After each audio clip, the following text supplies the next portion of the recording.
Us mountain bikers absolutely love to ride our bikes. It's like our passion, our hobby. We want to do it all of the time. But is it acceptable for mountain bikers to just ride more and to just ride as often as they can? Or should they actually be incorporating some kind of gym training or some kind of resistance workouts at home? Now in this video, I'm going to dive into that question. I'm going to talk about the benefits of training in the gym and whether mountain bikers should do it. And then I'm also going to look at whether it's acceptable to just ride as often as you possibly can and to not do the training side of things. So by the end of this video, you should have a real good idea, so I hope you enjoy it.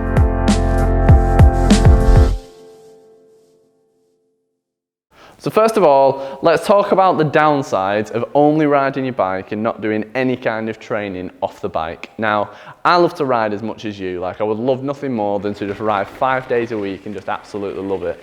The only thing is with riding is that it does have some negative effects to your body. So it's brilliant for your fitness, brilliant for your strength, brilliant for your cardio, all of those things, but it does also have some negative impacts on your body. So first of all, when you mountain bike regularly, it tightens up your muscle. Cycling and mountain biking in general is generally through a really limited range of motion, which means all of those muscles around your body will generally get tight and really restrict you. And if you only cycle and you don't do anything else, especially if you don't do any stretching, those muscles are going to get super, super tight. As well as that, you're also likely to get muscle imbalances. So when you're mountain biking, chances are you put one leg forward and one leg back on the descents, and you'll also have one dominant leg over the other one when you're pedaling. So what that means is that most mountain bikers end up with one side of the body that's much stronger than the other. Generally, the right leg is much stronger than the left leg. Now that can cause all sorts of issues. It can cause your hips to get out of line, and it can have knock-on effects to the rest of your body. Often mountain bikers will have stronger quads than hamstrings and glutes, and again that can cause back issues and can cause all sorts of weaknesses. So almost every mountain biker you will meet who doesn't train in the gym will have muscle imbalances. So that's a big downside of only riding. And then the other side of it as well is that there are specific types of things you do on the bike, let's say bunny hopping for example, where yeah, you're being explosive when you bunny hop, but how often do you actually bunny hop as high as you can on the trail?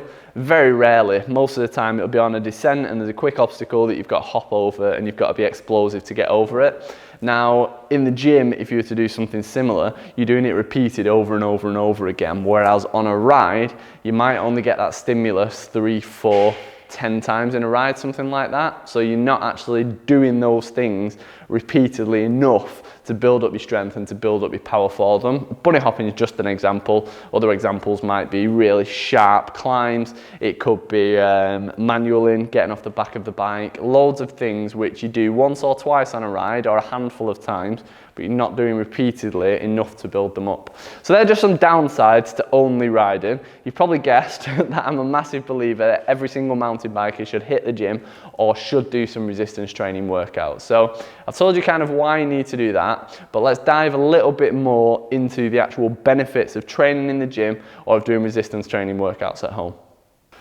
So first of all, when you train in the gym or when you do resistance training workouts at home, you do two things.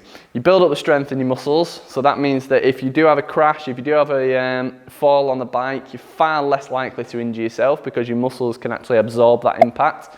And the other side of it is when you do the right sort of workouts, you improve your flexibility.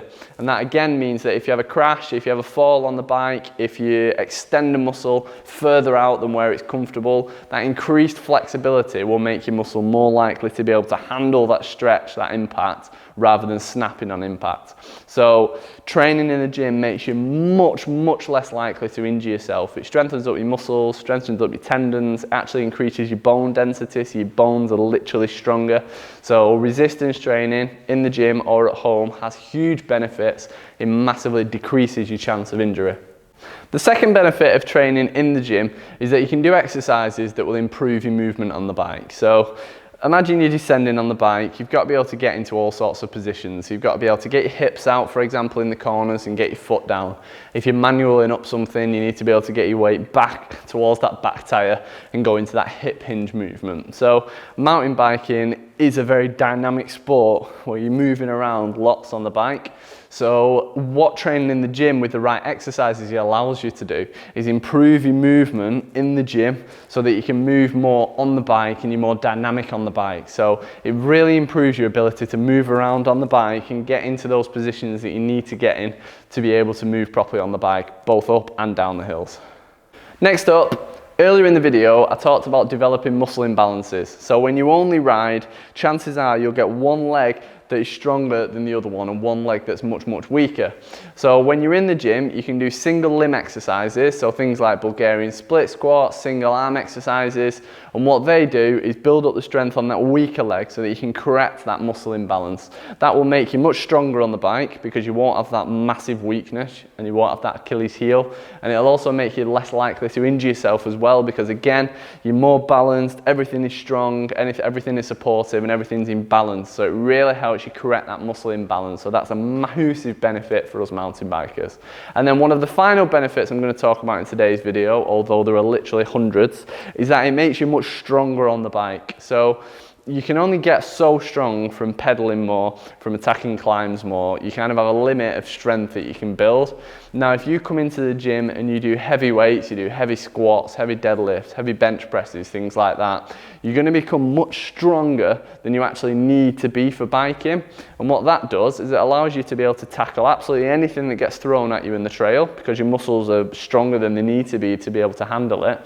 And as well as that, it also allows you to be able to be stronger when you are actually riding. So when you're attacking the hill, for example, on a sprint, on a climb, you've got more power to be able to mash into the pedals to actually be able to get up that hill because you're stronger. So for people watching this, if you don't currently train in the gym, if you don't currently train at home, I highly, highly, highly recommend it. You'll feel huge benefits on the bike. As soon as you've been doing it for 4 or 5 weeks, you'll really start to notice the benefits. It's well worth doing.